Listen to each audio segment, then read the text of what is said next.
आज आपसे एक गुड न्यूज शेयर करना चाहता हूं। अभी समाप्त हुए विंटर सेशन ऑफ पार्लियामेंट में मैंने एयरपोर्ट्स पर पैसेंजर्स को जिन प्रॉब्लम्स का सामना करना पड़ता है उसकी बात रखी थी, और खास तौर पे एयरपोर्ट्स पर मिल रहे महंगे खाने और पीने के आइटम्स को लेकर अपनी बात रखी थी कि कैसे एक पानी की बोतल हो, चाय हो, समोसा हो, सैंडविच हो, वो एयरपोर्ट्स पर कितने ओवर प्राइस्ड हैं। आज यात्री जो इंतजार कर रहे हैं अपनी फ्लाइट का, वो पानी पीकर पेट भर रहा है कि कहीं 250 रुपए की चाय और 350 रुपए का समोसा ना खरीदना पड़ जाए। बताइए सर, एक आम आदमी एयरपोर्ट पर अपने जहाज का इंतजार करते हुए क्या एक चाय नहीं पी सकता?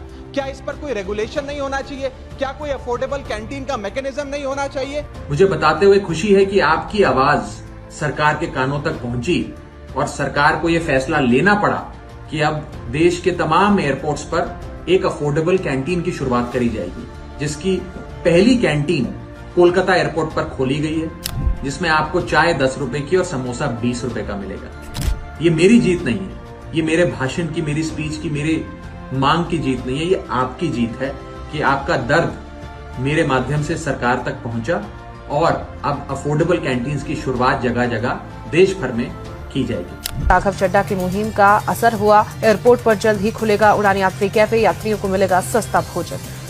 केंद्र सरकार जल्द ही पायलट प्रोजेक्ट के तहत कोलकाता एयरपोर्ट से शुरू करेगी उड़ान यात्री कैफे। राघव चड्ढा ने संसद के शीतकालीन सत्र में उठाया था एयरपोर्ट पर महंगे खान पान का मुद्दा। इंडियन वोटर के पास राइट टू इलेक्ट है, वैसे ही राइट टू रिकॉल भी होना चाहिए। अगर देश का मतदाता अपने नेताओं को हायर कर सकता है तो वो नेताओं को फायर करने की शक्ति भी उसे मिलनी चाहिए। सर, हम एमपी एमएलए चुनते हैं, उसके बाद अगर वो काम ना करे, अपने वादे भूल जाए, जनता से दूर हो जाए, तो 5 साल तक इंतजार करने के अलावा जनता के पास कोई ताकत नहीं है। कोई इंटरिम प्रोविजन नहीं, कोई अकाउंटेबिलिटी नहीं, कोई परफॉर्मेंस रिव्यू नहीं, कोई करेक्टिव ऑप्शन नहीं।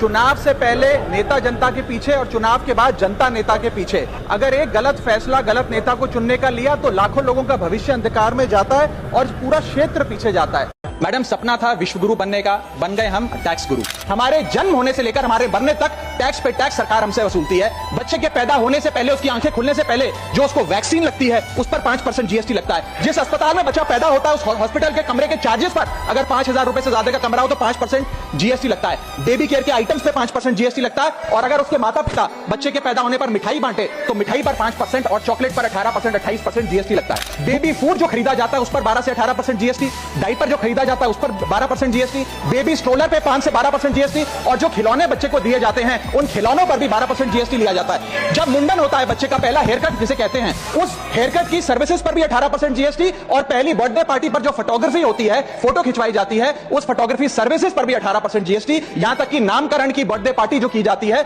उस पर भी केटरिंग सर्विसेज से लेकर खान पर 18% जीएसटी सरकार वसूलती है।